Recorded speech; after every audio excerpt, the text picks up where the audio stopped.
So welcome, my sweetie people in this amazing session where we are going to cover our newly introduced theory topic, that is professional and ethical duty of a chartered accountant. Sir, what is professional ethics doing in FR? Even I don't know. Even I'm searching for this answer, but I have the answer actually. So first of all, I hope my audio is absolutely amazing, and I hope every one of you is also doing absolutely amazing. Okay. So why this topic is there in FR? So basically, what the institute wants from you is when you study multiple subjects, they want you to interlink them. For example, if you are working in a company, okay, so when you are reviewing the financials, you might identify some mistakes. Okay, let's say there are some mistakes which are done by the chartered accountant intentionally. So first of all, what is the mistake in that accounting treatment? First thing. Second thing, you will be guilty under which schedule, or which you can say part, or which ethical principle you're violating. So that interlinkage is required. That is why you will see that many subjects will have this topic of professional and ethical duty of a CA. Okay. So of course, I'm not a master of audit. I'm a master of FR. But so what we are going to do is, we will first understand what is the overview of this topic. So before you are doing this topic, you should know professional ethics of audit. Okay. I'm assuming that you have studied audit. Okay. But still, what we will do is we will go through the relevant concepts of professional ethics again in this video. Okay, so let me tell you, as we all know that there are two schedules. Okay, first schedule, second schedule in professional ethics. From FR point of view, only second schedule is relevant. Okay, first schedule, we know when you study audit, you will know what are the clauses and everything. But what is relevant from exam point of view in FR is second schedule. And that also in second schedule. Not every clause is important for you. Okay, but still, whatever is the relevant clause, we will go through it once. And apart from that, you also know there are some fundamental principles, five, that is confidentiality, objectivity, integrity, professional behavior, professional competence, and due care. Those five. Okay, so those five fundamental principles also are important from FR point of view when you are answering the questions. Okay, so these things are important. Now what we will do is we will go through every relevant concept once. Now sir, you will teach audit? Ha, I will teach audit also, I will teach AFM also, I will teach everything. Ha sir, this is nice, I like it. So what we will do is, I have requested our lovey-dovey Shubham Keswani sir, who teaches audit, to just help us with the overview of these relevant concepts which are relevant in FR. So from now, this video will get over and Shubham Keswani sir will take it over. Okay, he will give us an overview of the relevant concepts, and then what we will do is we will go through all the questions of this chapter. Okay, so as I said, the second schedule, these five fundamental principles, Shubham Keswani sir will give an overview. Apart from that, there is some more theory which I will discuss. Okay, so now let Shubham Keswani sir take over. He will give you the overview of everything which is required, and then you will see me back again. Okay, so enjoy Shubham sir's lecture. Till then, tada, bye bye. So hello, what's up? I hope all of you are doing great. Welcome to the ethics part. I am Shubham Keswani. I'll be taking this ethics part for you. So generally we cover this in the audit subject of CA final level. The name of the topic is professional ethics. So selected topics of professional ethics are applicable for your FR paper that I'll be covering for all of you. Are you people ready? Yes sir, we are ready. So the first thing that we are going to cover right now is the fundamental principle. Fundamental principles, or you can say these are the qualities. These are the qualities which should be there in every chartered accountant. So soon you will be chartered accountant. So these are the qualities you need to consider. Sir, what are these qualities? We will go one by one. First one, let's take confidentiality. C for confidentiality. Sir, what is confidentiality? Confidentiality basically means whenever someone shares something with you, whenever someone says share something with you, you should respect it. You should not share with anyone else. So we have this habit of taking the screenshots and sharing with our friends. Yes or no? Yes sir. So avoid that, because that is not a proper thing. That is not the right quality. You should respect the confidentiality. Sir, here confidentiality of information of whom? Information of your client, in case you are serving a client as a CA in practice, or your employer if you are CA in service. So it says respect the confidential information which you are acquiring as a result of your professional or business relationship. Then what are these points given? See, sometimes we don't want to disclose. Sometimes we don't want to disclose, we don't have the intention of disclosing. But while talking only, we sometimes share the information by mistake. So it says you can do some inadvertent disclosure. Inadvertent means by mistake. By mistake, you may disclose some information in a social environment. You are with your friends. So be alert to that inadvertent disclosure in a social environment, to your close family members and all. You understood the point or not? Yes, sir. Plus, maintain the confidentiality within the firm or employing organization. Yani, if you are a CA in practice, you should not share the information with others in the firm also. If you are working for your employer, you should not tell the other employees also, even if it is a prospective client, not your current client. Not your current client or prospective client, then in that case also you should maintain the confidentiality of whatever information they have disclosed to you. You got the point? Yes, sir. Plus, not only within the firm, also maintain confidentiality outside the firm. Don't share with anyone else unless it is a legal requirement or it is a professional duty to disclose. Also, sir, you know what? As an auditor, we do audit of many listed entities. Yes, sir. These listed entities shares are listed on the stock exchange. So if I know before that the company will be disclosing very good financial results, I know before that the company is going to declare very good financial results, so I can buy the share. And when the results are announced in the market, I can sell the share. Sir, it is using the information for personal advantage. Can I use my client's information for personal advantage? Answer is no. You cannot do the same. So don't use the information for personal advantage, and also not for the advantage of any third party. Got it? Got it, sir. And remember, even after the relationship has ended, don't disclose that information with anyone else. I hope you got the point. Got it, sir. Now tell me one thing. There are certain exceptions. Like every law, here are also certain exceptions. These exceptions also you need to understand that in certain cases, you might be required to disclose the information. For example, let's say it is a requirement of law. Sir, can you please help us with an example? Obviously, in your CA Inter, you covered a section called section number 143 subsection 12. It said that whenever you notice that in the company there is a fraud by whom? Fraud by the employee or fraud by the officer of the company. Employee or officer of the company against the company. Employee or officer of the company against the company, and remember the fraud amount is 1 crore or above. The fraud amount is 1 crore or above. In this case, Baba, you were required to report the fraud to central government. You are required to report this fraud to whom? Central government. Then the time limit I think was given for 60 days. 60 days ke andar you are required to report this fraud. So tell me the one thing, if I am reporting a fraud of the client, am I going against the confidentiality? Answer is no. It is a requirement of law, so this exception is valid. Got the point? Yes, sir. Now let's say your client wants to take a loan from a bank. Oh, now when I want to take the loan from the bank can ask for the client's information, and the client has authorized me. Client or employer has authorized me to share the information, and even law is permitting to share the information. So is there any problem? Logically, the answer is no. So the 2 points are very easy. Required by law, permitted by law, plus it should be authorized by the person whose information it is, either your client or your employer. Got it, sir. Then there are 4 cases where it is a professional duty or right to disclose. Sir, what are these cases? So I call these 2 are called pyare cases. Sir, what is pyare? Cute, easy ones. Like in those cases, strict provisions are not there. So what are the pyare cases? P for pyare, P for peer review, quality review. Sir, what is a peer review? As per the provisions right now, you cannot do an audit of a listed entity. You cannot do an audit of a listed entity unless you have a peer review certificate issued by ICAI. So what does ICAI do? They send some person. And that person checks your working papers. That person checks your audit documentation, whether you are doing the audit properly or not. If you are doing the audit properly, they give you a peer review certificate. Similarly, central government has a quality review board. Then the people also send someone to check your audit engagement. So whether it is a peer review, quality review, they will check your audit documentation.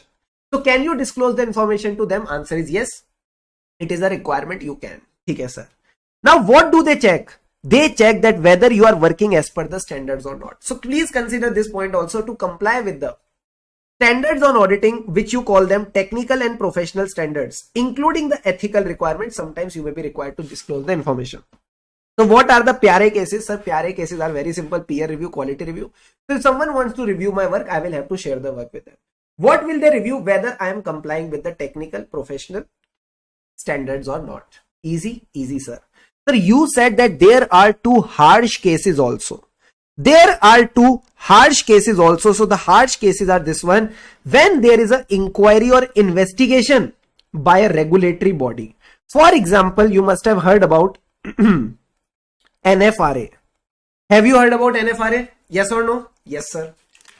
So have you heard about the investigations also? So let's say NFRA has launched an investigation against the client. Now, when they have launched the investigation against the client, they also want to check your working papers and documentation, whether you have done the audit properly or not. So if there is some inquiry or investigation, you might be required to disclose the information. Similarly, if after the investigation there is a legal proceeding against you, even in that proceedings you may be required to share your information. So these are the circumstances where you may be required to disclose the information. Let's quickly revise. First one was requirement of law. Second one was permitted by law and it has been authorized by the client or employer. Then 4 special cases, 2 pyare wale cases were there and the other 2 were little harsh ones. What were the pyare wale cases? Peer review, quality review, comply with the standards on auditing and all. Okay, sir. And the last 2 were inquiry, investigation and legal proceedings. In these cases, you may be required to disclose the information. Easy? Easy, sir. Here your confidentiality part is over. Here your confidentiality part is over. I hope you got good understanding of this topic. Now comes, sir, the next quality, which is called objectivity. Now, sir, what is objectivity? Objectivity basically says, as an auditor, as a chartered accountant, your professional judgment. What is professional judgment? Your decision making. Whatever is your professional or business judgment, that is your decision making. It should not be affected by 3 things. It should not be affected by 3 things. Sir, what are these 3 things? Your BC. First of all, your BC or undue influence of others. Undue influence of others. These 3 things should not affect your decision. So make sure your professional or business judgments are not compromised because of your own BC. Sir, what is own BC? Own biasness. You have your own biased attitude. Your own conflict of interest with the client. You might be holding some shares and all.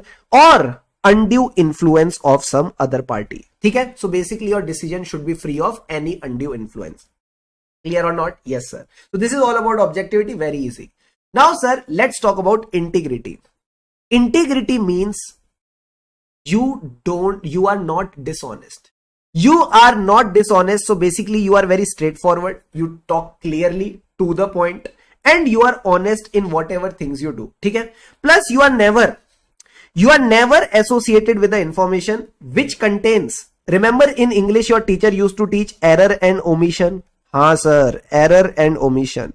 So error and omission should not be there in your reports. So never be associated with some information which is materially false or which has been provided negligently. That means recklessly or without following the due procedure, or it is omitting the required information. So these are the basic things you need to consider. Integrity is basically Shubham sir. Very, very straightforward, to the point, very honest, never lie. Okay? This is the line. And last point is never associate with information which contains error or omission. Error means materially false or omits the required information. Clear? Clear, sir. So 3 qualities are done: confidentiality, objectivity, integrity. Now the last 2 qualities are professional competence and due care. Professional competence and due care basically means you should be competent. Sir, what do you mean by competent? See, being competent means not only you are required to pass the chartered accountancy exam, you have to attain the knowledge, but also be updated with the amendments. Also be updated with the amendments. That means you also need to maintain. So attain and maintain the knowledge and skills so that you are able to give competent professional services to the client. Got it, sir? Plus, what do you mean by due care? You need to act diligently. You need to do your work by following proper procedures, proper planning, That means your work should be done very properly. It should be done as per the standards. Okay? And it should be done on a timely basis. So these are the two things which I feel you should just focus on. What is the first thing? Competence. Not only attain the knowledge, but also maintain the knowledge. Got it, sir? What do you mean by due care? Act diligently as per the standards on auditing and all, and do your work on time. You got the point or not? Yes, sir. Now comes the last point that I feel you should know, that is professional behavior. From the FR point of view, whenever you find that the CA employee, he is not doing the work as per Ind AS. So can I say he is not following the law regulation? Yes, sir. So whenever you feel a chartered accountant is not following the law regulation, or he is doing anything which can discredit the profession, which can affect the name of the profession, you will say that it is a professional behavior issue. It is somewhere a professional behavior issue. That is what I feel should be enough. So what are the 5 qualities? Let's quickly summarize it. Sir, these are the qualities which should be there in every professional. Koi bhi professional is there. Write with me. Koi bhi professional is there.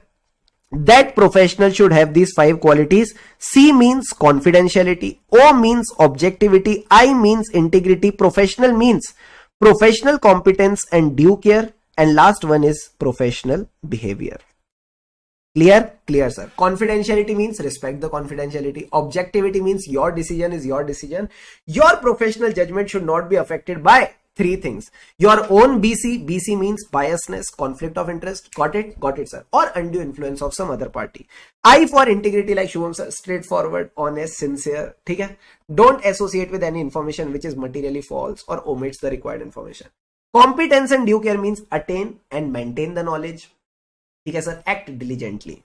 Behavior means follow the law regulations and don't do anything which can discredit the profession. Don't do anything which can discredit the profession. Gotcha? Gotcha, sir. Now I think this is enough. Now let's move to the schedules.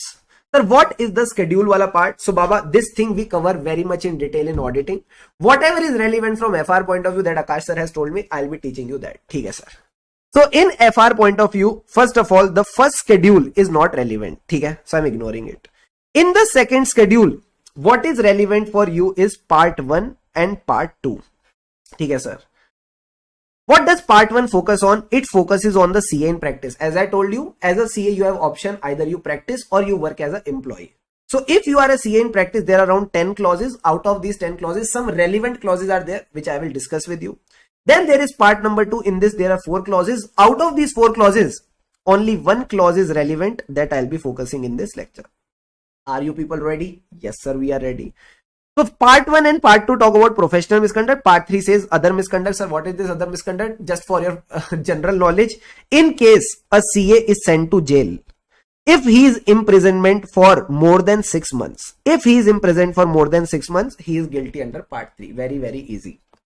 Okay, sir. Let's begin with the second schedule, and in this second schedule, let's focus first of all on clause number 5 and clause number 6. Sir, what does the clause 5 and 6 talk about? Quickly open your notebook. Whatever notebook you have maintaining, just open your notebook. Okay, sir. We are on which part? Part number 1 of your second schedule. Which act? Chartered Accountant Act 1949. Okay, sir. In this part 1, 2 clauses that we are focusing on are clause number 5 and clause number 6. Sir, what does clause 5 and 6 talk about? Clause 5 says fails. Sir, fails to do what? Fails to disclose.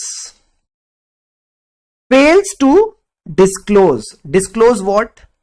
Disclose a material fact. Fails to disclose a material fact in the financial statement, disclosure of which was necessary.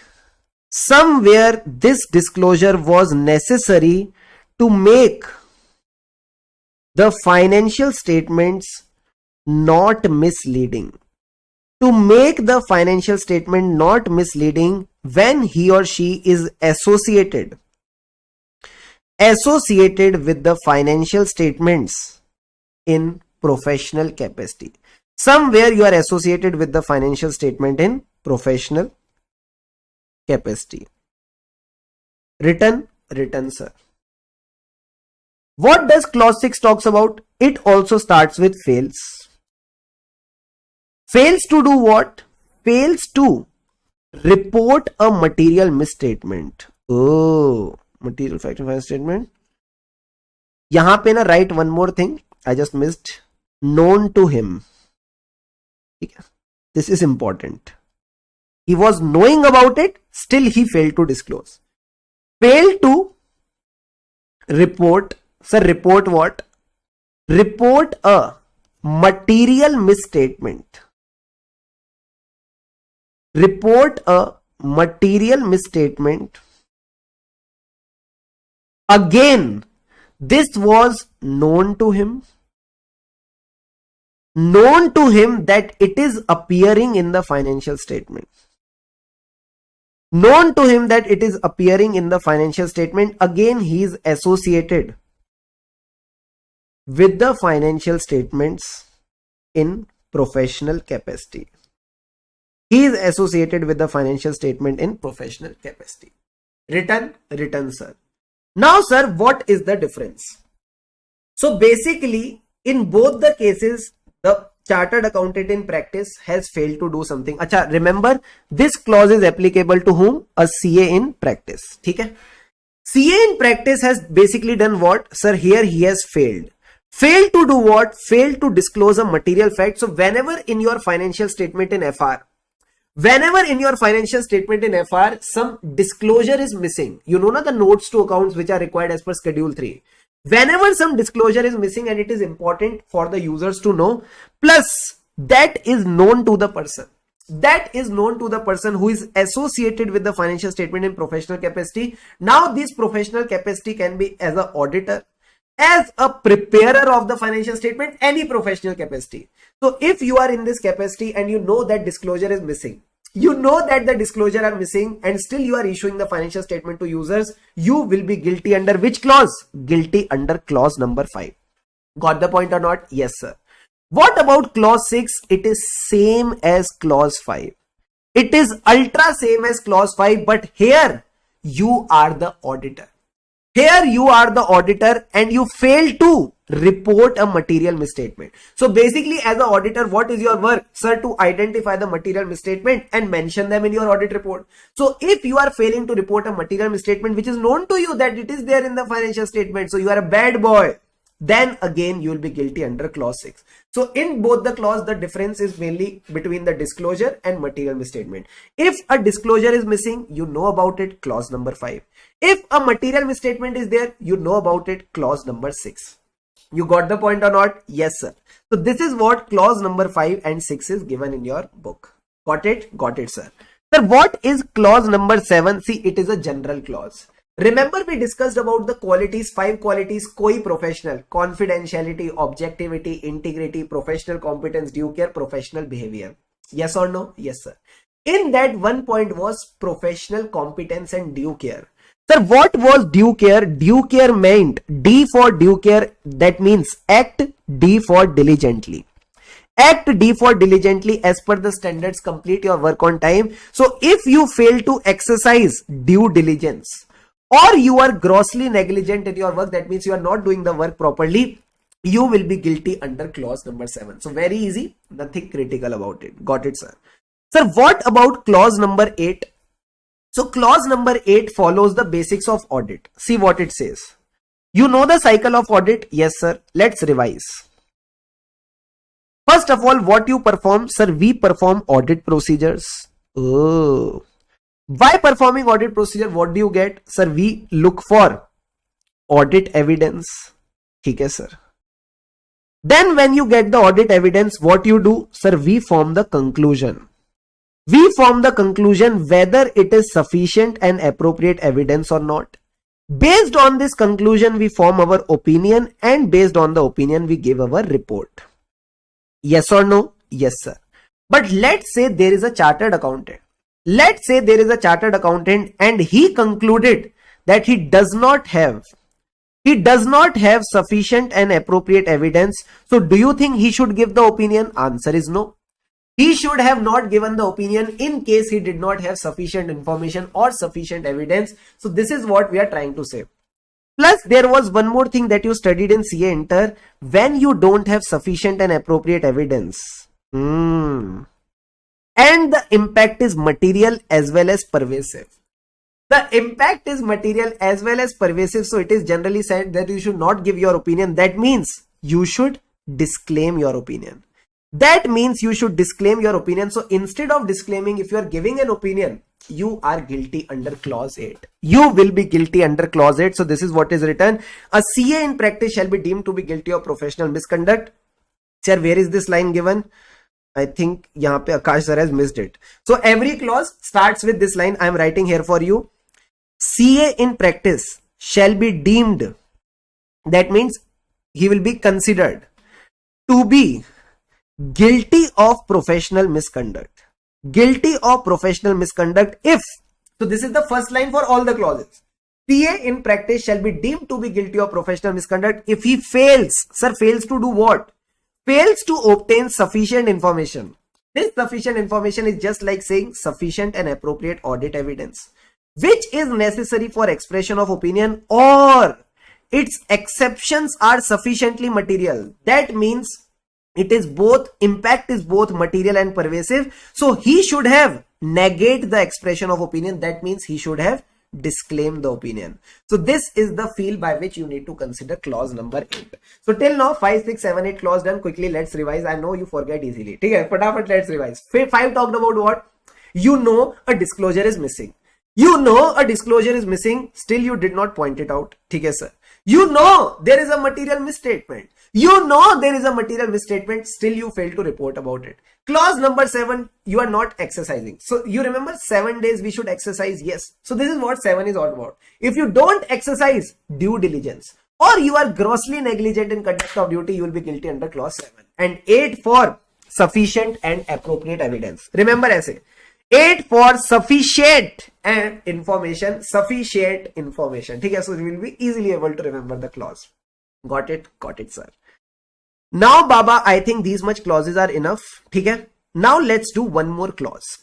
Sir, what is the clause that we should cover? This is related to the professional misconduct for the members of the institute generally. Sir, generally means you are working as an employee. You are working as an employee in a company, and as an employee, let's say you are not working properly. You don't exercise due diligence, ठीक है? Or you are grossly negligent in your duties, then in that case, sir, part 2, clause number 1 will be applicable. Sir, how come clause 1 part 2 will be applicable if an employee fails to exercise due diligence or is grossly negligent? I'll just show you a document. Give me a second. Yes. So are you ready? Yes, sir. So basically, this is the Council General Guideline, which is the final stage of chapter of professional ethics. Okay, so these are my notes. In these notes, if you see this chapter number 2, chapter 2 of the Council Guideline, it says member of ICI who is an employee, he should exercise due diligence and not be grossly negligent in the conduct of duties. So Baba, what happens if the employee is grossly negligent? What happens if the employee is grossly negligent? So in this case, which clause will be applicable? Sir, in this case, this clause will be applicable. Clause 1, part 2 of second schedule. ठीक है? प्यार से we call it 122. Part 1, sorry, clause 1, part 2 of second schedule. So it says if you contravene any PRG. PRG. What do you mean by PRG? Provisions of the act. That means you have contravened any section of the act. Regulation means there are certain regulation in the Chartered Accountant Act. You have not followed any regulation or any guideline. So can I say what I showed you just now is a guideline? Yes, sir. You just showed us a guideline. So if the employee is not following this guideline, which clause will be applicable? Sir, clause number 1. Clause number 1, part 2 of the second schedule. So it just says if you contravene any PRG, say with me, what is PRG? Provision, regulation or guideline. Then in that case, Baba, which clause will be applicable? Clause 1, 2, 2. ठीक है sir. So I think these things are enough for you. Now Akash sir will carry on the class with you. I hope you enjoyed this part. All things are crystal clear to you. Okay. In case there will be any doubt, you can ask Akash sir. I am sure he'll be able to help you out. So thank you so much for participating in this session, maintaining the patience. I hope things are clear. All the best. Keep going. And yes, one thing I would like to say, that I say for all the students, do study with happiness, because when we study with happiness, then only we progress. खुशी से पढ़ेंगे तभी आगे बढ़ेंगे. Keep going. I hope you enjoyed Shubham Keswani sir's session. So he gave you the overview of the relevant things. Okay. Again, I would just request you to watch this lecture once you have done at least audit once. You will be able to link it in a much better way. Also, when you have done all the indices once, okay, because it will involve application of multiple indices. A relatively simple topic, you can say. Once I have discussed the full theory, all the questions, it will be easy for you. It will be easy to score for you. Okay. What is the weightage of this individual topic? Maybe 4 or 5 marks. Okay. One question and one MCQ might come, or whatever it is. Okay, chalo. So now, as I said, there is some extra theory in part 2. Okay, so I don't think this is there in audit, but I feel this is discussed in the module of FR. So we will just go through this, all the relevant theory. Again, I'm saying we will not do word by word reading. It is not required. You just need to have an understanding of these points, because these might be used somewhere down in the questions. Okay, so just let's take the understanding of these full theory points in a easy. It is easy. Okay, just keep on listening to me. You will enjoy it. Okay, then apart from that, there are approximately 10 questions. Okay, so if you see the questions, illustrations, and then they have you can say solutions. See, can you see that solution size is very big?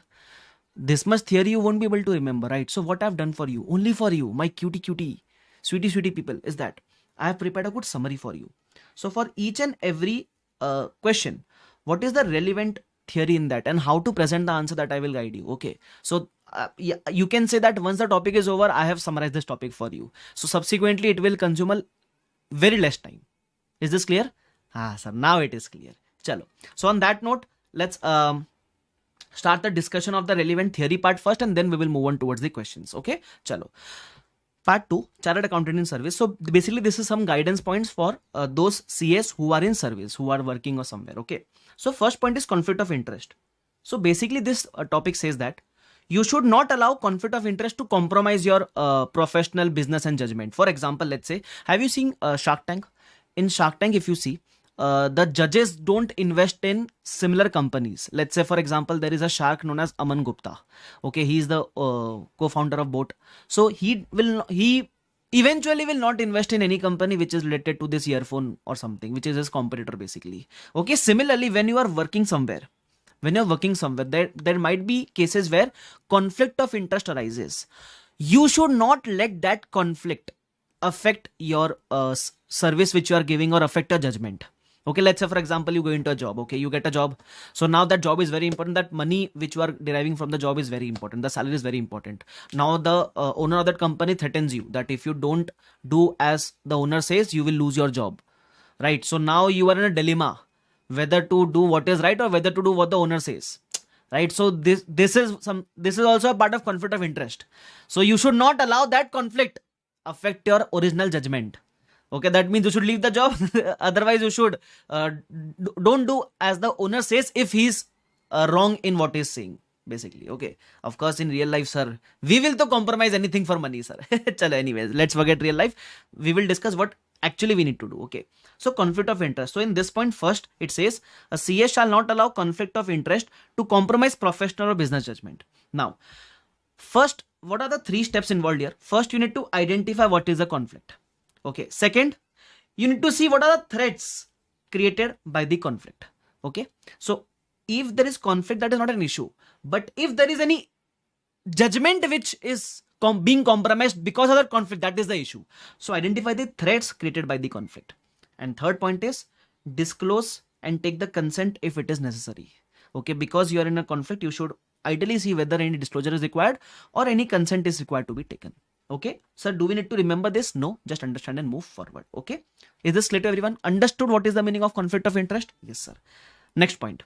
if you are a CA in a service, there might be possibilities that you are preparing financials for a company. Okay, so preparation and presentation of any information which you are doing, you should keep the following things in mind. Okay, first of all, you whatever information you are preparing, presenting, you should present in respect with, in accordance with relevant regulatory framework or relevant reporting framework. For example, if you are preparing some company's Ind AS balance sheet, you should prepare as per Schedule 3 Division 2, right? So that is, you are preparing the information as per the relevant reporting framework. Okay, second, you should exercise professional judgment, and when you are exercising professional judgment anywhere, you should see that you are not compromising on the accuracy, you are not omitting anything. Okay, so just make sure you are not omitting anything when you are exercising professional judgment. And also, when you're applying judgment, you should not see what is in your favor. Ideally, you should see what thing which you will follow will lead to fair and relevant representation, faithful representation, what will lead to. Okay, so while applying judgment, just make sure you're not omitting anything. Next, use of discretion in preparing and presenting information. You all know that when we study Ind AS, there are places where multiple estimates are involved, so you will use your discretion. So when you are using your discretion, don't use your discretion with intention of misleading others. Okay, so for example, let's say there is a estimate which you are going to create. Okay, a warranty provision which you are going to create. So the more provision you create, the lesser the profitability, because what is the entry of provision? Expense to provision. So the more provision you create, the more expense you have to book, the profitability will reduce. And let's say your bonus is dependent on the profitability. So what you are thinking is, let's not create the provision only, because if we don't create the provision, profit will be higher, I will get higher amount of bonus. So here you are using the discretion to mislead others. Don't do that. Okay, basically it is not moral, right? Na, you are misleading others only for your personal gain. Okay, sir. Chalo. So first is use of discretion in preparing and presenting information. Whenever you're using discretion, make sure there is no intention of misleading others, or there is no intention of omitting anything. Okay. Second point, you have heard this. Sometimes we rely on the work of others. There is a standard also on this. Okay, relying on the work of others. So whenever you rely on the work of others, just don't cut, copy, paste it. You should verify it by yourself as well. Okay. Third, addressing information that is or might be misleading. So let's say, for example, you are preparing the financials, but the director tell you that you have to report something which you know is not correct. For example, you are doing a sale, but ideally it is not a sale, it is something else. But still the management says to record it like a sale. So you are addressing information that you for sure know that it is going to mislead others. So in that case, don't just do as the director has instructed you to do. Okay. If you know that it is going to mislead others, either you will discuss the same with superior, or you will discuss with PCWG, those charged with governance, or the one who is forcing you, just request him that this is not morally correct. Okay. And once you are done discussing with everyone, if none of them are going to help you, there might be a possibility you might have to disassociate with that company. Okay, so if you read this extract now, if you read any of these paragraphs, ultimate solution is to leave the company. Okay, so first they will be like, first discuss with the person who is let's say forcing you to do it, then discuss with superior, those charged with governance, discuss with the government, or if it is required to report anywhere, just report it. Still, if nothing is working out, leave the company. In real life, sir, of course I won't leave na. I need that job, I need the money.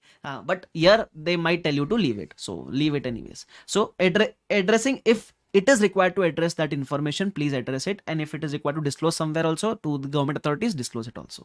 Okay. Chalo. Next. So this was the second point. Whenever you are preparing and presenting any information, so I will just summarize it for you. First, you need to present that information in accordance with relevant reporting framework.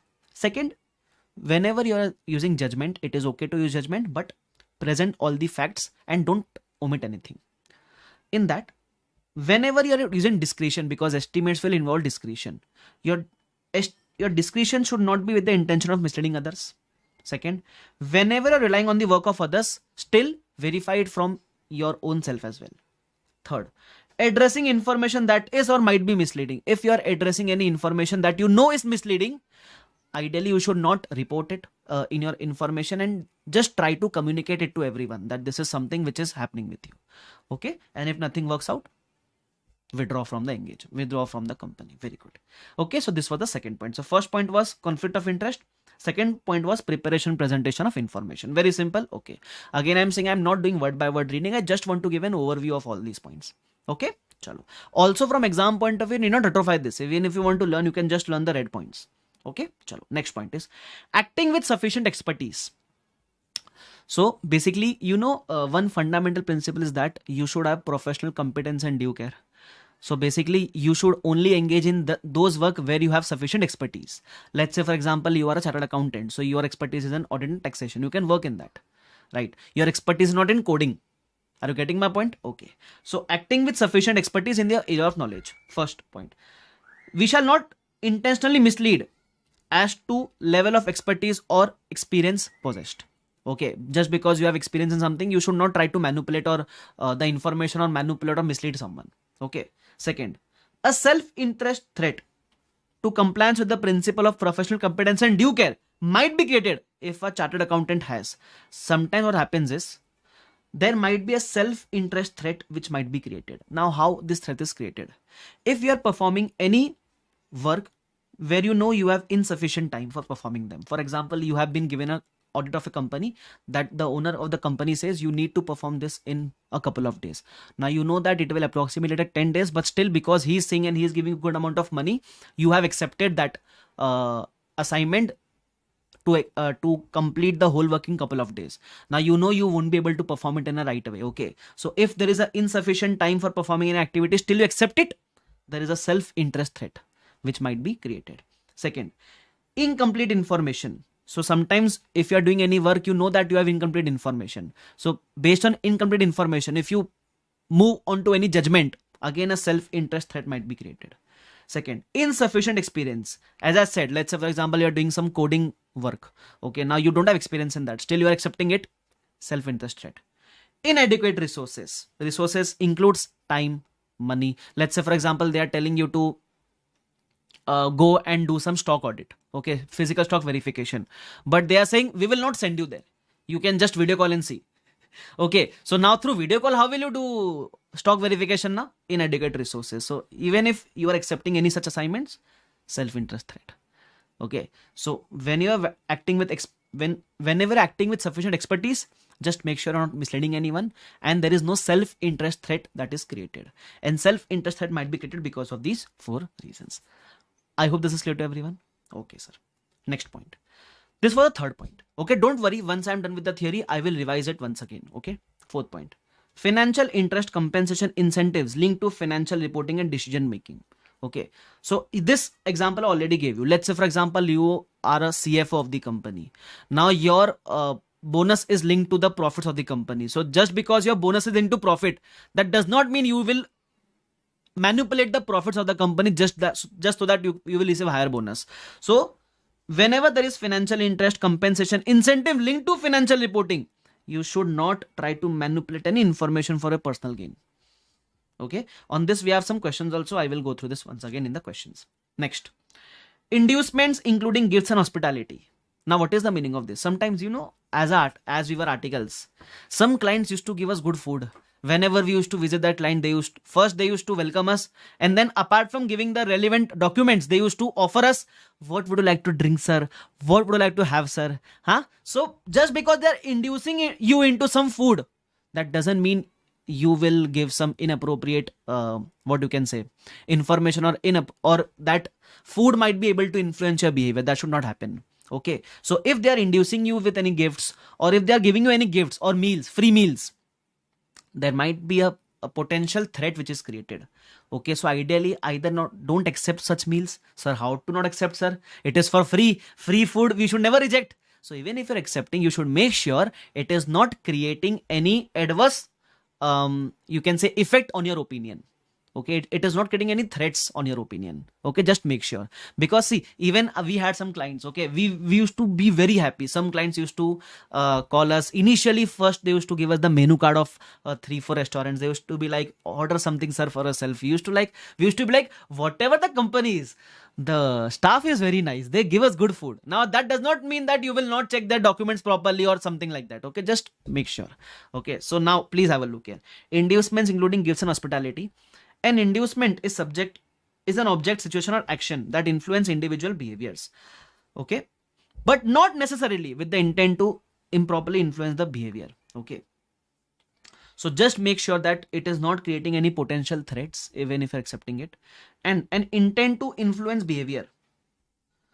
He shall advise immediate or close family member not to accept the inducement. For example, if they are giving you food so that you don't give any adverse opinion on the report, don't accept the food. In short. Okay. Chalo. So this was the E point. Inducements including gifts and hospitality. Don't accept it if they are if in return they are expecting you to give the decision in their favor. Okay, next. Responding to non-compliance with laws and regulations in case of employment with listed companies. Let's say, for example, you are working with a listed company and you see that there is some non-compliance which is happening. Now, what you should do? First of all, you should comply with the principles of integrity and professional behavior. That means you should ideally try to report those non-compliance in your audit report or ask the management to rectify their financials, okay, or to comply with those laws and regulations which they have violated. Okay, so first ask them. So ideally your duty is to exercise your integrity and professional behavior. If they are not ready to rectify the non-compliance, you should ideally alert the management and TCWG. Okay, so first inform the one who is doing the non-compliance, that is we are exercising integrity and professional behavior. Okay, if they're not ready to listen to you, alert the management TCWG. Okay, so this is the first step. Then now they have bifurcated the responsibilities of all CAs in such cases. Now responsibilities of all CAs. So if protocols and procedure exist, address the non-compliance, consider them in determining how to respond to such non-compliance. So basically, if you are a chartered accountant, you should see whether there are any protocols which are existing in those companies to report such non-compliance. Next, what is the responsibility of a senior chartered accountant in service? So let's say you are the senior in that company. Now your duty is not limited to just reporting the non-compliance and everything. Okay, so you must follow certain steps. That is important. The first is addressing the matter. Okay, addressing the non-compliance. Second is determining whether further action is required. Okay, first is addressing the matter. Second is determining whether further action is required. Third is seeking advice. So first we will address it. Second, we will determine what do we need to do with the non-compliance. Third, if you are not sure, you can seek some advice. Okay. Fourth, determining whether to disclose the matter to an appropriate authority. Sometimes the non-compliance is such that it requires reporting to the authority. So check whether that something like that is required or not. Okay. And last is responsibilities of CS other than senior chartered accountant. So if you are not a senior chartered accountant, in that case, you shall take this to your immediate superior. If the immediate superior seems to be involved, he shall inform the next higher level of authority. If accountant determines that disclosure of the matter to an appropriate authority is appropriate, that disclosure is permitted. So if I want to summarize this, first, if you identify the non-compliance, exercise your integrity and professional behavior, alert the management at TCWG. If you are a normal CA, check whether any protocol exists. If you are a senior CA, first address the matter. Second, determine what further action is needed. Third, if you are not sure, seek some advice. And fourth, check whether it is required to be disclosed to appropriate authority. If yes, then do it. If you are a CA other than the senior CA, in that case, inform your senior. If senior seems to be involved, inform someone else. And if you also feel that it is relevant to disclose it to appropriate authority, disclose it. Okay? You need not remember this. Just understand this. Clear? Okay. So this was your point number F. Okay. So basically we have studied point number A, conflict of interest. Point number B, preparation and presentation of information with respect to relevant reporting framework. Then point number C, acting with sufficient expertise. Point number D, financial interest linked to or incentive linked to your financial reporting. Next, inducement and including gifts and hospitality, like our article as I mentioned. Then responding to non-compliance with respect to listed entities. Now there is one more, I guess last thing is there. Yes. G. Pressure to breach the fundamental principles. You know what are the fundamental principles, right? Sometimes there might be pressure on you to breach them. Why such pressure might be created? As I already gave an example. Let's say, for example, you're working in a company. That job is very important for you. Okay, you can't leave that job because on your money only family is running. So sometimes the company might pressurize you that you need to do the non-compliance, otherwise we will remove you from the job. Okay, so what if such pressure is created on you? Okay, in such cases, CA first of all shall not allow pressure from others. Okay, neither he should place pressure on others. So ideally, you should not allow someone else to pressurize you. Neither you as a CA should pressurize someone else. Okay. Then, next thing, discussing the circumstances that might assist you include. So, what are the other circumstances or what are the other guidance which is given? First, discussing with the individual who is exerting the pressure. So, first of all, the one who is pressurizing you, try to discuss it. Why are you doing so? I'm a nice guy. I'm a cute guy. Please leave me. First thing. Second thing, discuss with your superior. If that person who is exerting pressure is not listening to you, discuss with your superior. Then you can also escalate the matter to management, TCWG or auditors. Okay. Then you will see whether any policy exists for disclosing such matter in the company. Disclosing in line with policies including ethics and whistleblowing policies. Okay. If nothing above works, consult with some colleague, superior or HR. Okay. And an action that might eliminate threats concerned by pressure is requested for a restructure, segregation of certain responsibilities and duties so that accountant is no longer involved with individual or entity existing pressure. As I said, ideally, if that pressure is not being eliminated, you should make sure that either you change your department or either you get away from that assignment so that you are no longer associated with that individual who is exerting pressure or that entity who is exerting the pressure. As I said, if nothing works out, leave the company. Okay, so basically that. So now how to remember this? You can take an example of a family who is pressurizing the girl or the boy to marry soon. Happens very frequently with us if at all we have taken multiple attempts. Okay, especially in case of girls. So what to do when the family is pressurizing you? First, discuss with the one who is exerting pressure. So if let's say your mom is pressurizing you, beta get married soon. Tell mom please leave me now. Okay. If mom is not listening, then discuss with the superior. Go to dad, see na mom is pressurizing me to do marriage early. Okay. If none of them is listening, escalating to higher levels of management, go to dadaji, dadiji. Dada means your father's father or your father's mother. Okay, got it, sir. Then disclosing in line with policies including ethics, whistleblowing policies. So if someone else, now this doesn't work in a family, but in company there might be some policies to report it outside the company, so you can do that. If nothing of this works, consulting with a colleague or superior. If your family is still not listening, you will talk to a friend. Na see na, my mom or dad is pressurizing me to get married early. What will you consult my friend? So you will talk to a friend. Okay. And if nothing of this works out, run away from the family. Of course, you will not leave the family, but this is what it is concluded. So action that might eliminate the threats, that you should ideally take action where you are either no longer associated with the individual or you are or the entity which is exerting the pressure. That means you should run away from the home only and then come back after 2 days. Then your parents will be like, okay, baba, we will not force you to get married. Wow, sir, wow. Understood, sir. So this was the 6th point, pressure to breach the fundamental principles. So there are how many? A, B, C, D, E, F, G. Six you can say concepts are there. Just remember the overview of it. I will just revise it once again and then we will move on towards the questions. Okay. First is conflict of interest. Okay, so as I said, if there is any conflict, first try to identify the conflict. Second, see the threats which are created by the conflict. And third, see whether any disclosure or consent is required to be taken. Next point is preparation and presentation of financial information. Whenever you're preparing any financial information, prepare in accordance with relevant reporting framework and exercise your judgment. Don't try to omit anything. Don't try to mislead anyone with the discussion you're using.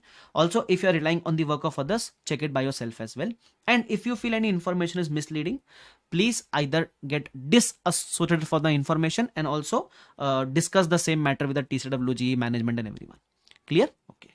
Next is acting with sufficient expertise. So if you have expertise in an area, don't try to use your expertise to mislead someone.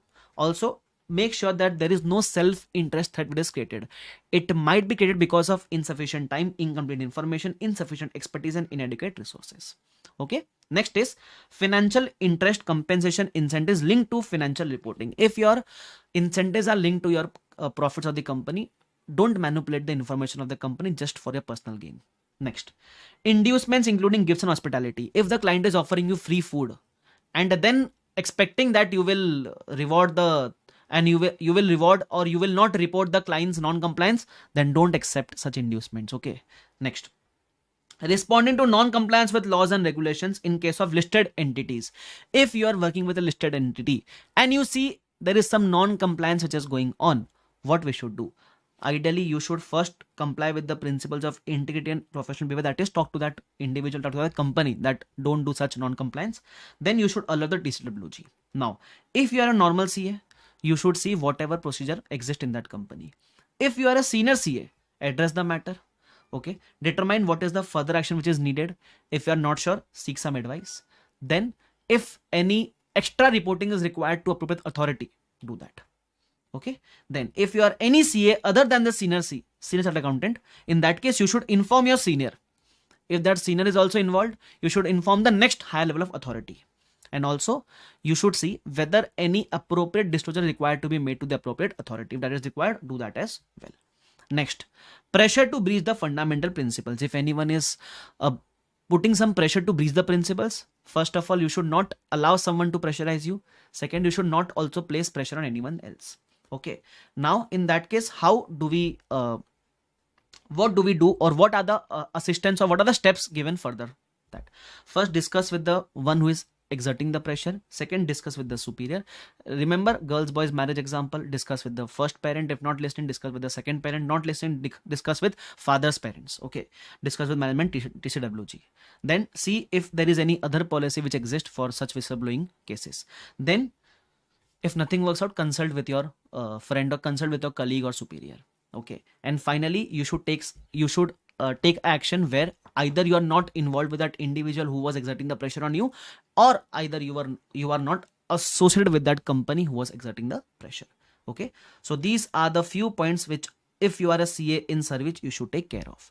Of course, this is not you can say any clause or any schedule, but this is a normal conceptual thing. Okay, so I hope this is very much clear to everyone. So I guess you got a good overview of all the concepts, okay, which are there. Overview is sufficient. Your main focus should be on questions. Okay, so there are approximately 10 questions. Even if they form a new question in exam, this will be the question, new question will be around the question which we will discuss. So each and every question is LDR. Okay, but as I already mentioned that because the solution are way bigger, they have given a lot of theory in the solution. Don't worry, I have summarized each and every solution for you.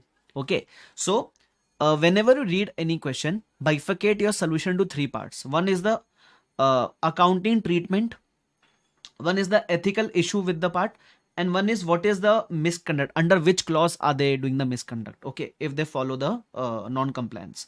So to understand this better, let's start the discussion of the questions. Okay, first question, illustration number 1. Please read with me. Infostar Limited is a listed company engaged in the provision of IT service. Okay, the directors are paid a bonus based on the profits achieved. So how much ever profit you achieve, the more bonus you get.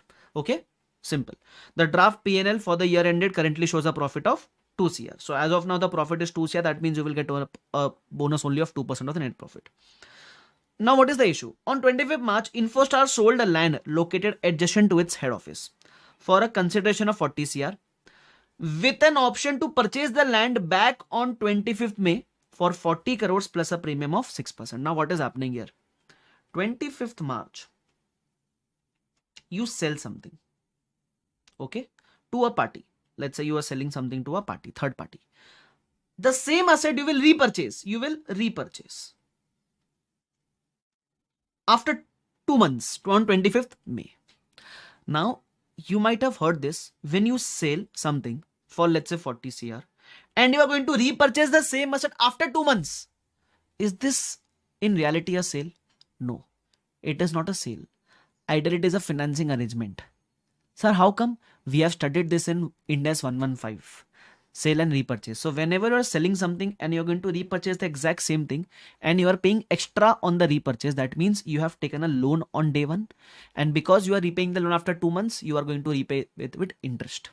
Okay, now let's see. The amount received from the transaction eliminated the bank OD of infrastructure as on 31st March 2 on instructions of the CFO of the company, who is a CA. On instruction of the CFO of the company, CFO, who is a CA. So here a CA is in service. A CA in service because he is the employee of the company, CFO of the company. The transaction was treated as a sale. As I said, whether it should be a sale, no. It should be a financing arrangement. Okay, including the profit arising on disposal in the statement of profit and loss. So now why they want to record this like a sale? Because when you record like a sale, you will book some profit on sale, and if the profit increases, your bonus will also increase. So there is an intention to mislead also here. Now what is required? Discuss the ethical and accounting implications of the above issue with respect to a CA in service. CA in service, referring to the relevant Ind AS wherever appropriate. So now whenever they are asking you a question on this, try to bifurcate your answer into 3-4 parts. Here mostly it will be in 3 parts. Okay, first is the accounting treatment. So here we will apply Ind AS. Next is going to be the ethical issue. Okay, now what if you follow what the company is saying, like if you record it like a sale, then what are the ethical issues which you will violate? And in the last part, the clause in which you are going to do the professional misconduct. Okay, so when Shubham Keswani sir taught you the clauses, you might see they were bifurcated into 2 parts. The second schedule has 2 parts, part 1, part 2.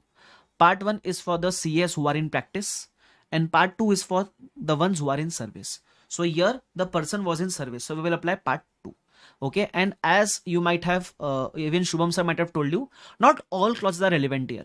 From FR point of view, there are only specific clauses. Like for example, I'll give you the spoiler also.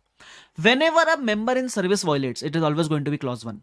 Clause 1 part 2 second schedule. Clause 1 part 2 second schedule for a person who is in service. Okay, and whenever a person who is in practice violates, it is going to be either clause 5 or clause 6 or clause 7 or clause 8, clause 5, 6, 7, 8 of part 1 of second schedule. Okay, so for practice 5, 6, 7, 8, either of the 4, 3 might be there, 2 might be there, all 4 might be there. We will see the question. And for a one who is in service, it is always clause 1 part 2 second schedule. I have given a great spoiler to you. Okay, you see all the question, will find this only now. So now how to answer this? So because it's the first question, I will also go through the ICS solution, and I will also give the summary given by me. Then you will understand the value of the summary given by me. Okay, so accounting treatment, if you see, so first you will give the reference of Ind AS 115 because they are telling you to treat like a sale, and 115 already mentioned that it is not a sale, it is a financing arrangement, sale and repurchase agreement. Okay, again do this chapter when you know all the Ind ASs. Okay, so give the reference of 115, tell them it is not a sale in your own words, and then it is a financing arrangement. Okay, so this is the accounting treatment. So tell them what they are violating first. Then what are the ethical issues? So in ethical issues, mostly they talk about the fundamental principles. 5 fundamental principles. Shubham sir might have told you, koi professional, COI, confidentiality, objectivity, integrity, professional competence and due care, professional behavior. Now, so those fundamental principles, mostly in ethical issues, those fundamental principles will come. So here, which one is coming? Here, integrity is coming, objectivity is coming. Okay, there is also a self-interest threat which is there. Okay, professional behavior also coming. So I have tried to summarize this: integrity, objectivity, professional behavior, and also conflict of interest. Remember conflict of interest theory we learned? Yes. So these 3 points and conflict of interest. And now, which is the professional misconduct here? Because you are a member in service, it will be clause 1 part 2 second schedule. What was there in clause 1, by the way? So in clause 1 we say, if you contravene any of the provisions of this act or regulations made thereunder or any guidelines issued by the council, then you are guilty of professional misconduct. So of course the audit part, the ethics part in this, you might be in a better position to interpret which ethical consideration is coming and which clause is coming. The accounting part, I am the expert, I can tell you much better for this part. Okay, so but whenever I'm discussing, I will discuss all the 3 parts, but please make sure you should be in a better position to identify which fundamental principle is being violated and which clause is being violated. Okay, now also you might ask, sir, why confidentiality is not coming here, why professional competence and due care is not coming here? Okay, so you should be in a better position to interpret that fact. And sometimes you will see that you might feel in some questions that confidentiality can also come. Okay, but still they're not mentioned. It is okay if you mention extra, it is okay, there is no issue with that. Okay, chalo. So I hope I have given a good overview of the fact. Let's proceed now. Next question number 2. All question are LDR for this, please remember. Next question. Rustam Limited, a company engaged in oil extraction, has a present obligation to dismantle the oil rig installed by it at the end of useful life for 10 years. Okay, so whenever there is a present obligation to dismantle, we all know as per India 16, we need to book the provision for decommissioning at present value. Okay, and that provision will be accounted as per India 37, because India 37 talks about provisions, contingent liabilities, contingent assets. Okay, so there are two Indias involved here. 16 and 37 both say that you have to book the provision at present value. Now, the directors of Rustam are aware of the requirements of 37 and 16. However, they propose to expense the cost of dismantling as and when incurred. So they are like, you will incur after 10 years, you book like an expense after 10 years only. Don't book it now. Okay. They argue that the application of India's involved judgment, and although prudence is mentioned in framework, it is only one among the many ways of achieving faithful representation. They are like, India says na involve judgment, so we will use a judgment. Array involve, India says to apply judgment only when India is not specific. Here they have told you to follow something, so you have to follow. You can't apply judgment everywhere. Okay, chalo. Discuss whether directors are acting unethically in above instance, and what should be the practicing CA's course of action. Guys, practicing CA. Practicing means part 1 or part 2. So it will be part 1. And in part 1, mostly it is clause 5, 6, 7, 8. Out of these, only 3 or 4. All 4 might come, 3 might come, 2 might come. Okay, please make sure. So again, we will answer in 3 parts. First is accounting treatment. Second is ethical issue. And third is the professional misconduct. Okay.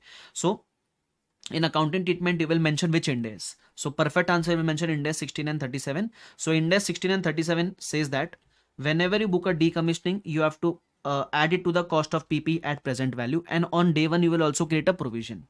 Okay, and every year end you will unwind the same. This you can mention in your own words. You're not expected to write in ICA's language. Okay, you can mention in your own words.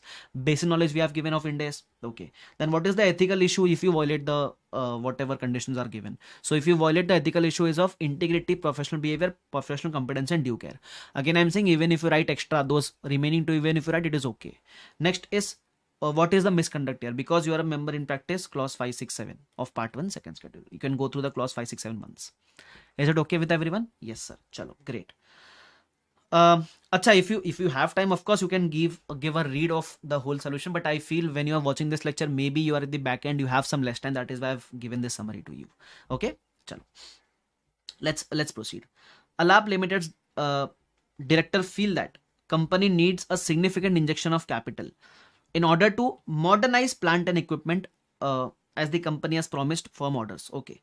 The current lending policy of the banks require prospective borrowers to demonstrate strong projected cash flows. So basically, if you want to take a loan, basically, and if you want to take a loan from the bank, you need strong cash flows, projected cash flows, coupled with debt service coverage ratio exceeding 10. However, the current projected statement of cash flows does not satisfy the bank's criteria for lending. So currently your cash flows, you know that you are not fit to take the loan. Now, the directors have told the bank that the company is in excellent financial position. The financial results and cash flow projections will meet the criteria, and the chartered accountant will submit a report of this effect shortly. Now, what are they doing? So basically, a company wants to take a loan from a bank. The company's financials are not appropriate for the loan. But company is like, don't worry, wait till evening. Our CA will give the proper report. Don't worry. It is like, you know, in Hindi there was a movie Munna by MBBS. I know it was also remaked in your South language. So in that that Munna Bhai wanted to become a doctor. So he went to the hospital and asked the principal or the teacher, what is the minimum requirement of percentage required to become a doctor? So he was like, in 12th standard you should get at least 90%. So of course Munna Bhai did not even give 12th. So his assistant was like, "Arey, don't worry. By evening, I will give you the certificate 95%, 95%. So basically, you don't have the financials required for loan, but still you are like, "Arey, RCA will submit the proper report. Don't worry." Okay, now let's see. So the directors have told the bank that it is in an excellent financial position. The chartered accountant has recently joined Alap. Joint LAP means he is a member in service. So if he is a member in service, if he violates, it will be, of course, which professional misconduct part 2, clause 1, part 2, second schedule. Okay. And has openly stated that he cannot afford to lose his job. Now there is a conflict of interest which is created. Why? Because he has joined the company recently and he has openly mentioned that he cannot afford to lose the job. So the company will try to exploit him, na? That we will remove from the job, give the proper cash flow statement.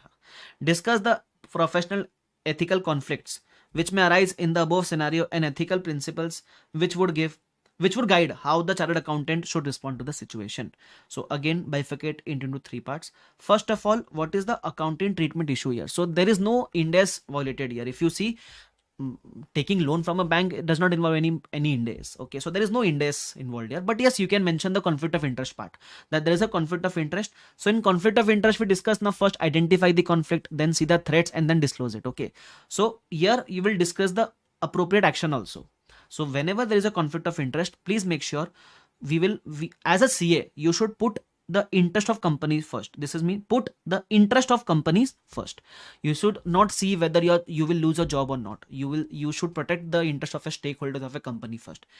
And also you can communicate this inappropriate action to directors also. This is the in accounting treatment, you can write this. Then what are the ethical issues involved here? Integrity, objectivity, professional competence. And if you violate it, it is a misconduct under clause 1 part 2 second schedule because you are in service. Okay, so mentioning the clause is very simple in case of FR, because we know there are limited clauses which you need to remember. Clear with this? Yes. So this was question number 3. Chalo, let's proceed further. Question number 4. Sunshine Limited listed company is in the cosmetic industry. My God, beauty parlor. Okay, has debt convenience attached to some of its borrowings which are included in the financial liabilities in the balance sheet. Okay, these convenience mandate the company to repay the debt in full. Okay, if Sunshine fails to maintain a liquidity ratio and operating margin above the specified limit. So basically you have taken a loan from a bank and the loan are conditional. So basically if you violate any ratios or something, you have to repay the loan immediately. Now, the directors along with the CFO of the company, who is a chartered accountant? Now CFO is the chartered accountant. So CFO is a service member. So we know which clause to put now. Are considering entering into a fresh 5-year leasing arrangement. Acha, when you enter into a lease, so when you take anything on lease, so you become the lessee. So when you take anything on lease, what does the lessee record? Lessee records ROU asset to lease liability, right? Now please have a look at them. Entering into a 5-year fresh leasing agreement, but they are concerned about the negative impact of any potential lease obligation. See, when you are a lessee, you book ROU to lease liability. And when you book ROU to lease liability, can I say your liability increases? And your liability increases, it might affect your ratios. That is what they are saying. But they are concerned about the negative impact of any potential lease obligation. Accordingly, the directors and the CFO propose that the lease agreement be drafted in such a way that it is a series of 6-10-month lease rather than a single 5-year lease. So instead of showing one lease of 5 years, you will show 10 leases of 6 months each. So what difference will it make? See, if you know there was an exemption granted for lease accounting, if it is a short-term lease, if it is a lease of less than 12 months, you can avoid doing this accounting and you will do the accounting of normal rent expense to cash bank whenever you keep on paying it. Okay, but that was available only in case of short-term leases. So they are like, we know it is a 5-year lease, but we will draft it in such a way that no one will be able to interpret that it is a 5-year lease. We will draft it in such a way that it is a 6 months lease. 10 leases we will create of 6 months each. Now, see, 6-10 month lease other than a single lease of 5 years in order to utilize the short-term lease exemption. As I said, 116 grants a short-term lease exemption. This would then enable the accounting for lease in their legal form. The directors believe that this treatment will meet the requirements of debt convenience, though such treatment may be contrary to the accounting standards. Discuss the ethical and accounting implication of the above issue from the perspective of CFO. Now what to do? First of all, again 3 parts. First part is going to be your accounting treatment. So again, you will first mention about Ind AS 116. Tell them that in 116, of course, there is a short-term lease exemption given, but ideally this is not a short-term lease, na? It is a 5-year lease. See, you might show it like a short-term lease, but at the end, at the back end, you know, na, it is not a short-term lease. So tell them that if it is a normal lease of more than 12 months, you should book ROA and lease liability. Accounting treatment we will discuss in briefly. Then what are the ethical issues? Integrity, objectivity, professional behavior. Okay. Then misconduct, because it is a, what you can say, member in service, clause 1 part 2 second schedule. Simple. Okay, please make sure. Again, I'm just going through the solution in a summary manner. If you have time, you can just give it one read as well. Okay, chalo. Next point. Illustration number 5. What does it say? Agastya Limited is a listed company engaged in the manufacturing of automotive spare parts.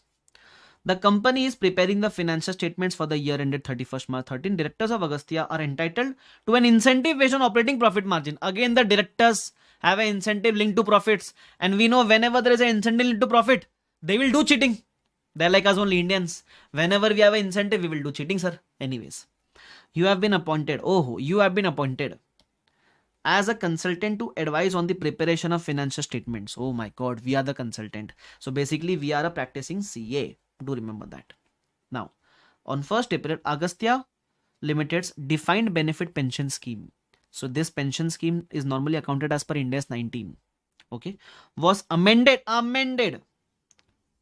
to increase the pension entitlement from 12% of final salary to 18.5% of final salary. Now, if you remember Ind AS 19, whenever we did a plan amendment, due to plan amendment, what used to get created? A past service cost.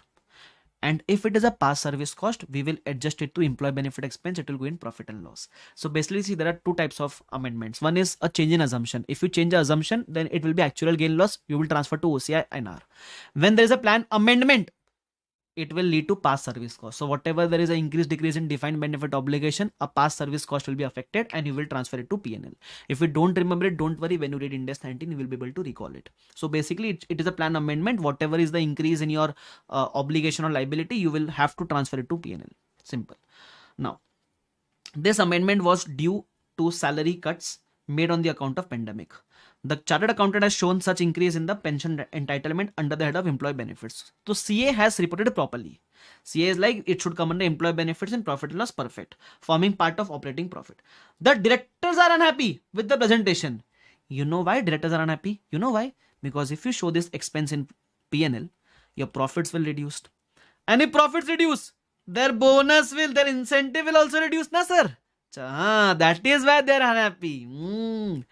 They believe that the pension scheme is not integral to the operation since it is paid post-retirement and that insists that such presentation would be misleading. Oh, they are trying to justify their wrongdoing. They are like, "Arey, this should not be the presentation because it is paid afterwards. So why impact the P&L?" Accordingly, directors propose to a change in accounting policy so that all such gains would be recognized in OCI. See, there is a choice of policy when Ind AS is not specific. Okay, here Ind AS has specifically mentioned it is a past service cost, it should go in P&L. So whenever Ind AS says anything, you can't non-comply with them and say we are changing the policy. That is not allowed. Okay, so here you will give a reference of Ind AS 8 also and tell them that you can't change or you can't non-comply just by saying we are changing the policy.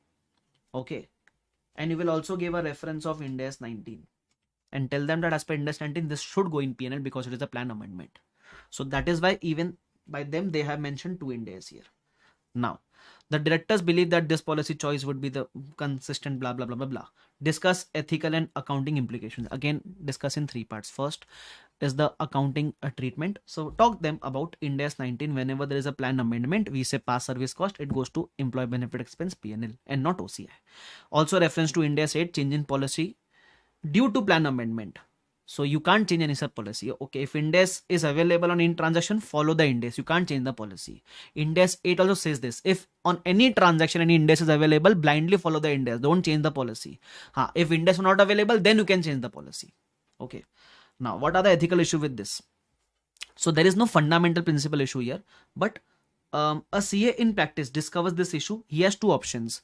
Either report the non-compliance to the superior, to the management, to the TCWG.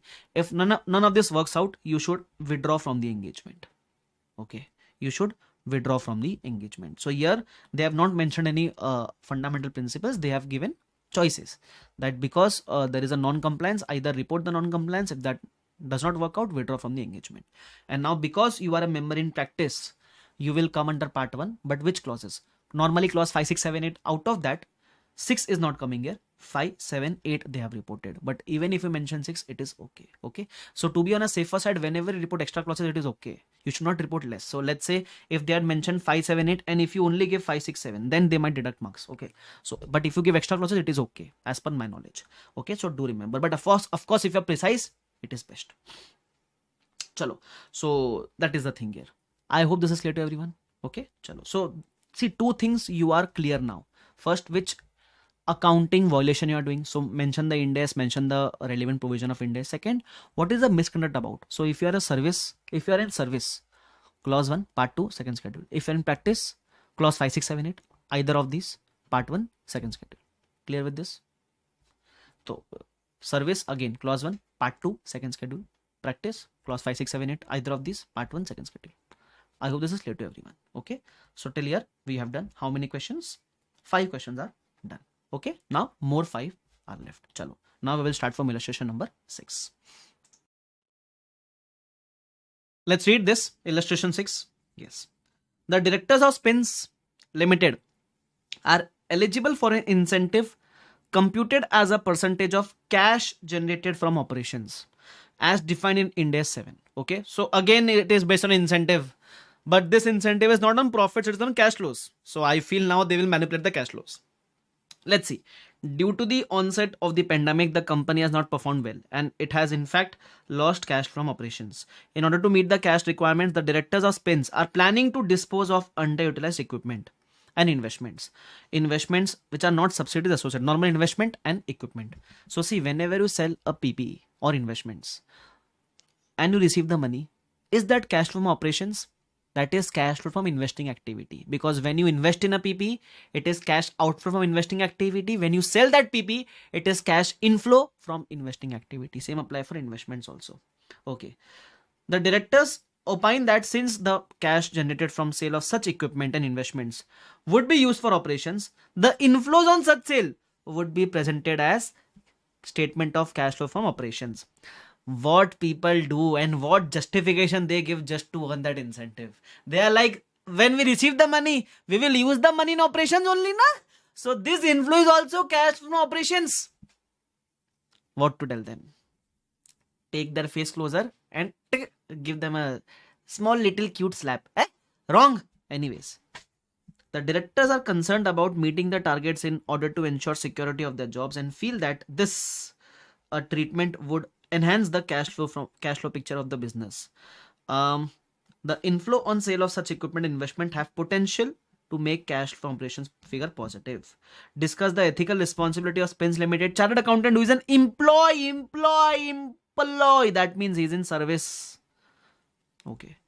To ensure that manipulation of cash flows as suggested by the directors does not occur. So here, first of all, what is the accounting issue? It relates to Ind AS 7.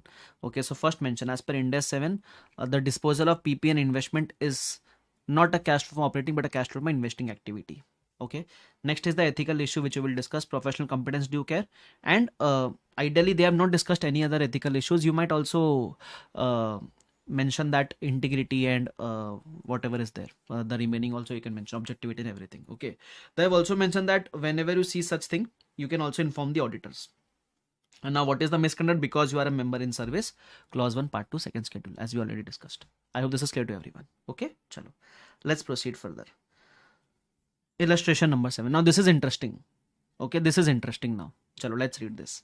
InfoStar is a listed company engaged in the provision of IT services. Directors are paid a bonus on the profits.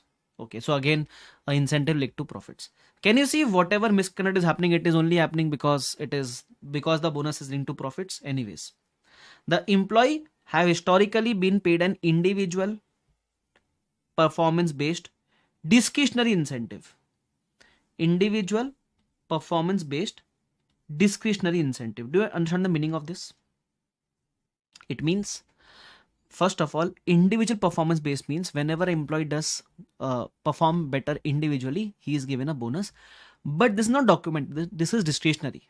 It is under discretion of the company. If you remember, in Ind AS 37 we call it constructive obligation. Because of a past practices policies, it creates a valid expectation in the mind of the other parties. Okay, so because you are following this from the last 15 years, of course the employees might be in wait of your performance bonus which you are giving as a company. Based on the past trends and performance, the bonus amount for the year would be 3 CR. In view of the possibility of the directors not receiving the bonus on account of the company's poor performance, CFO, who is a chartered accountant, again CFO means he is in service, has suggested that discretionary incentive usually payable to employees could be avoided in the current year. How smart is this CFO, yaar? He's so bad. He's so wrong. He's such a bad person. You know why? He's like the the practice which we are following from past 15 years of paying bonus. Let's not pay it in the current year. Why? See, if you don't pay the bonus, your bonus expense will reduce. And if that reduces, your profit will increase. And the bonus to directors will also increase. This CFO is such a bad person. And morally is so wrong, na? Anyways, let's see. As a part of the annual report, InfoShare reports the employee satisfaction score, staff attrition rate, gender equality, and employee absenteeism rates as non-financial performance measures. The CFO also told the directors that over the mail that no stakeholder reads the non-financial information. See, if you don't give the bonus to employees, of course, the satisfaction of employee will go down. So the score of employee will go down. Okay, but this is a non-financial measure, na? So the CFO is like, anyone, any which ways, no one needs that non-financial information data. Leave it, na. Even if the employee is not happy, how does it matter? Morally is wrong. Anyways, let's see. Anyway. And thus aforesaid suggestion of not paying the discretionary incentive would not impact the company greatly. Discuss the ethical and accounting implications of the above issues referring to the relevant Ind AS wherever appropriate. So now, from the perspective of CA Sushil Bhupati. Now, who is Sushil Bhupati? From where did he arise? Actually, this is the name of the CFO. The CFO's name is Sushil Bhupati. Okay. Anyways, now, first of all, what is the accounting implication here? I don't see any accounting violation here. So there is no Ind AS involved here because it is morally incorrect. See, even if you want to quote a Ind AS, you might quote Ind AS 37, constructive obligation. Okay. Apart from that, I don't see any other Ind AS which can be quoted here.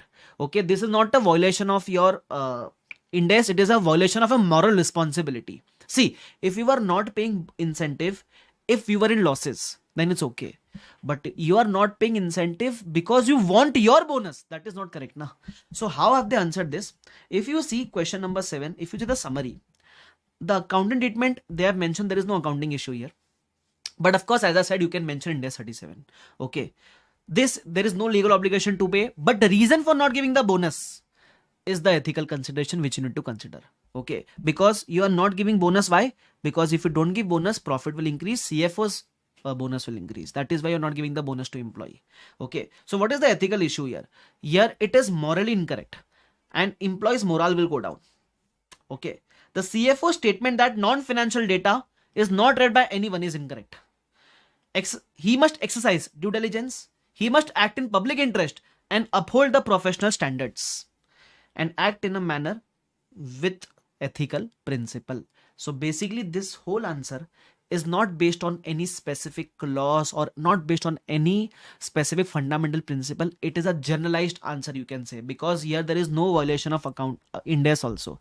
So if this type of question comes, even in professional misconduct, there is no professional misconduct mentioned here. But even if you want to mention, you can mention because he is in service. You already know clause 1 part 2 second schedule. Simple. Okay. Even if you want to mention, they have not mentioned, but of course it becomes difficult to ratify where to give, where to not give. So even if you want to give, you can give. But here, when you talk about ethical issues, please talk about the moral responsibility of the CFO. Okay. Chalo. So I hope this is clear to everyone. This question, a good question, you can say. Okay. Chalo. Let's read illustration number 8. What does it say? Agastya Limited is a listed company engaged in the manufacturing of automotive spare parts. The company is preparing the financial statements for the year ending 31st March 13. The directors of Agastya are entitled to an incentive based on operating profit margin of the company. So again, profit linked to incentive linked to profits. You have been appointed as a consultant to advise on the preparation and the following issue. What is the issue now? See, so you are the consultant. Whenever you are a consultant, that means you are in practice. Okay. The draft financials include an amount of 75 lakhs given as loan to director. So whenever it is given as loan to director, it is a liability. Okay. The loan has no specific repayment terms. It is repayable on demand. The directors have included such loan under cash and cash equivalent. This is so wrong, na? Okay. See, what comes under cash and cash equivalent? So whatever is the bank balance, cash balance, and savings account balance, that comes under CC. Apart from that, even bank OD comes under CC. But any loan will never form part of CC. CC means cash and cash equivalent. Okay, so of course it is wrong. They have reasoned that such loan, which is advanced to one of the directors, is repayable on demand. Okay. And would not be a they have reasoned that such loan which is advanced to one of the directors is repayable on demand. It is readily advisable, it is readily convertible to cash. Further, directors opine that such presentation would not be a problem under Ind AS. Okay, so required ethical and accounting implications. Now what Ind AS will come here? First of all, you will mention, you can give the reference of Ind AS 7 because cash and cash equivalent is defined in Ind AS 7. Okay, so you can mention that it is not cash and cash equivalent as per Ind AS 7. Second thing, because you are giving a loan to director, even Ind AS 24 will come into picture, related party disclosures, because director is a related party. So if you give any loan to director, you have to report as per Ind AS 24 also. So that to Ind AS will come. Okay, then we will see the further things. So accounting treatment as per Ind AS 7 loan to directors classified as CC, it is incorrect. Okay, it is a financial asset basically as per Ind AS 109. Financial asset for the company. Why company? Company is giving the loan, na? So for company it is a financial asset. Then as per Ind AS 24, it is a related party disclosure. Okay, which is required. They have also mentioned some conceptual framework things here, that you have to report this to give faithful representation. So there is a chapter known as framework, conceptual framework. So in that there is that whenever you give any loan to your own employee, you should disclose it somewhere, because that will lead to faithful representation. If you're not disclosing it, you will violate these things. Okay, now what is the ethical issues? So there is no fundamental principle violated here, but they have mentioned that you have to get the FS rectified. If you have shown it as a CC, you have to get the finance statement rectified. Second, you should guide the directors about the Ind AS and credit treatment. Okay, so generalized treatment which is given here, not the ethical principle violation is given here. Okay, and what is the misconduct because you are in service? 6, 7. Part 1 second schedule. So if you see 5 and 8 is missing. Okay, so if you read the ethics properly, you will be able to interpret when which clause comes. Okay, but always remember between 5, 6, 7 only some clause will be mentioned. I hope this is clear to everyone. Okay, chalo. See, I'm trying to do my best in terms of the ethical part of it. The accounting part, of course, I'm strong, but the ethical part also you need to keep on reading the questions multiple times so that you are very much comfortable with that. Okay. Chalo. See, to be very honest, even if this comes for 5 marks, it is bonus for you. Why? I have given the sequence of answering: accounting treatment, ethical issue, and professional misconduct. Okay, when you answer in this format, now out of 5 you will get 3, 3.5, 4. That is more than sufficient for us. You can never score 5 out of 5. Apart from 3, chalo, if you are answering properly, you might get 4. For that 1 mark, why you need to do that so much effort? Na? At least 3 marks are sufficient for us, right, sir? Chalo. Anyways, 4, 5 marks it will come. Let's proceed further. Next part. Only 2 illustration left, then it will be over. Okay, please have a look here. Illustration 9. As at 31st March 14, Mitra Limited had a plan to dispose of its 75% subsidiary. See, whenever you have a plan to dispose of your subsidiary, it will form part of disposal group as per Ind AS 105. You remember 105? It is non-current asset held for sale and discontinued operation. So basically in this, if you have a non-current asset which you are going to sell in the next 1 year, it will come under 105.